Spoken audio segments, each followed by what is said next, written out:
अस्सलामुअलैकुम, this is ज़ेनकीडो reborn.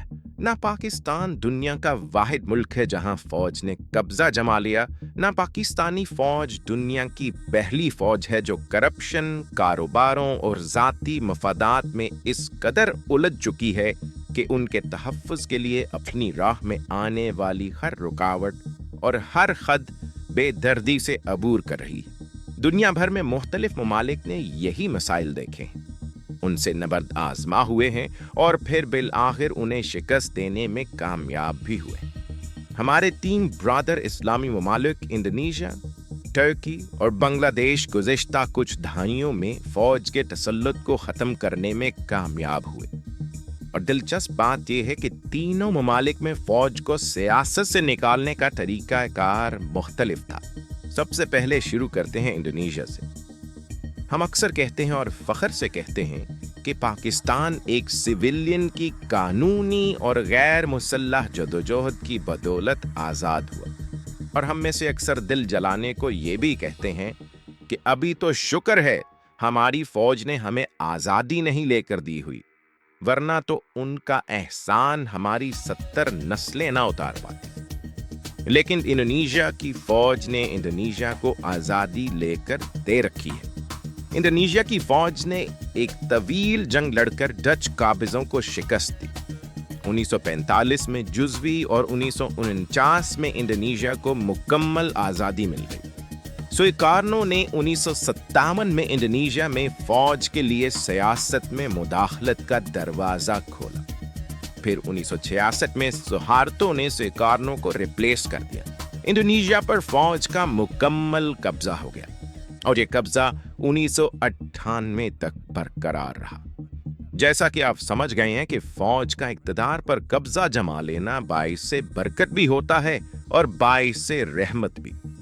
Indonesia पर यह बरकत ऐसी बरसी कि फौजी इक़्तिदार की बदौलत इंडोनेशिया की मईशत 1998 तक बर्बाद हो चुकी थी। इस बर्बादी की दास्तान आपको सुनी भी लगेगी, बल्कि आप हैरान होंगे कि पाकिस्तान की फौज अभी भी बहुत सारी चीजों में इंडोनेशिया के उस दौर से पीछे है। लेकिन जिस तरह की तैयारी है, लगता है अगले पिछले रिकॉर्ड तोड़ने का इरादा जरूर है। बहरहाल इंडोनेशिया में फौज को पार्लियामेंट में नुमाइंदगी मुयस्सर थी, सरकारी वसाइल तक अजरा रसाई थी, फौज ने प्राइवेट कारोबार बना रखे थे, वज़रा और महकमों के हुक्काम हाजिर सर्विस या रिटायर्ड फौजी अफसरान थे, जिलाई सतहों तक फौजी अफसरान ही ओहदेदार होते, पुलिस, बॉर्डर फोर्स, रेंजर सब फौज ही थी। कानून से फौज को तकरीबन इस्तिस्ना हासिल था। आपसे बेहतर कौन जानता है कि फौज जब काबिज होती है तो मुल्की मईशत तबाह करती है, और यही हुआ। अवाम तंग आ गए। कुछ उनके जर्नेलों में भी थोड़ी सी अकल बाकी थी। रफ्ता रफ्ता इस्लाहात का दरवाजा खुला, पार्लियामेंट से फौज की नुमाइंदगी खत्म हुई, फौज से निजी कारोबार वापस लिए गए, पुलिस को फौज से अलहदा किया गया, फौजी अफसरान किसी भी सतह का सिविलियन ओहदेदार बनने पर पाबंदी लगी और फौज का कानूनी इस्तिस्ना खत्म हुआ। फौज को सियासत से दूर करने का नतीजा इतना भयानक निकला कि इंडोनेशिया का जीडीपी 1998 यानी फौजी तसल्लुत के आखिरी साल 95 अरब डॉलर था। 2000 में ये बढ़कर 165 अरब डॉलर, 2005 में 285 अरब डॉलर, 2010 में 755, 2020 में 1055 और गुज़िश्ता साल तकरीबन 1400 अरब डॉलर रहा। मवाजने के लिए सुन लें, पाकिस्तान का जीडीपी 1998 में इंडोनेशिया के जीडीपी से 20 अरब डॉलर कम था, 2010 में 550 अरब डॉलर कम, और आज इंडोनेशिया से 1000 अरब डॉलर कम है। दोबारा सुने, 1998 में हम इंडोनेशिया से 30 अरब डॉलर पीछे थे। फिर इंडोनेशिया ने फौज से जान छुड़वा ली, हम ना छुड़वा सके। अब हमारा जीडीपी इंडोनेशिया से 1000 अरब डॉलर कम है। इंडोनेशिया ने जैसे फौज से जान छुड़वाई, उसे मुख्तसर अल्फाज में इदारा जाती इस्लाहात कहेंगे। फौज अपनी ताकत सरेंडर करती गई, आइन अपना रास्ता बनाता गया, और मुल्क तरक्की करता रहे। आगे चलें एक और ब्रादर इस्लामी मुल्क जमहूरिया तुर्किया। तुर्की की फौज का सीन हमारे साथ जरा मिलता जुलता रहा। माशाल्लाह लगा देते, फिर पीछे हट जाते, फिर मौका मिलता तो फिर दमदमाते हुए आ जाते। 1960 में मुदाखलत की, 1971 में कू कर दिया, फिर 1980 में पलटे, 1983 में मार्शल लॉ खत्म किया, लेकिन फिर रियासत बनकर बैठ गए। 2002 में रज्जब तैयब अर्दगान ने कदम जमाने शुरू कर दिए और फौज के कदम उखड़ते गए। 2016 में गंदी आदत ने पलटकर हमला किया, लेकिन तब तक तैयब अर्दगान कदम जमा चुके थे। फौज को चौकों चौराहों पर मार पड़ी और ताज़म वीडियो सुकून है। तुर्की की फौज ने पाकिस्तान की सिक्योरिटी काउंसिल की तरह का एक इदारा MGK के नाम से बना रखा था। फौजी अदालतें भी थी और फौज अपना बजट भी खुद तय करती थी।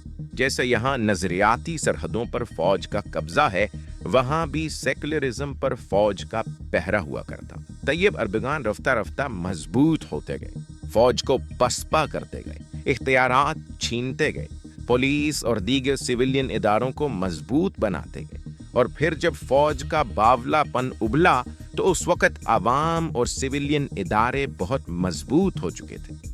2016 का कू नाकाम हुआ, सड़कों पर पिटाई होते दुनिया ने देखी। फौज की सियासत से बेदखली के तुर्की ने भी इंडोनेशिया की तरह भयानक नताइज भुगते। तुर्की का GDP 1992 में $219 अरब था। फौज की करम नवाजियों की बदौलत 10 साल बाद तैयब अर्दगान के इख्तियार संभालने के वक्त 2002 में भी करीबन इतना ही यानी $238 अरब था। लेकिन फौज की पसपाई शुरू हुई तो ये GDP अगले 10 साल में $900 अरब के करीब था।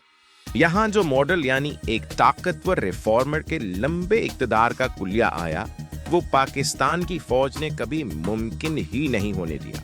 किसी वजीर आजम को 2-3 साल से ऊपर काम ही नहीं करने दिया कि कोई एक शख्स यकसुई से इस्लाहात कर सके।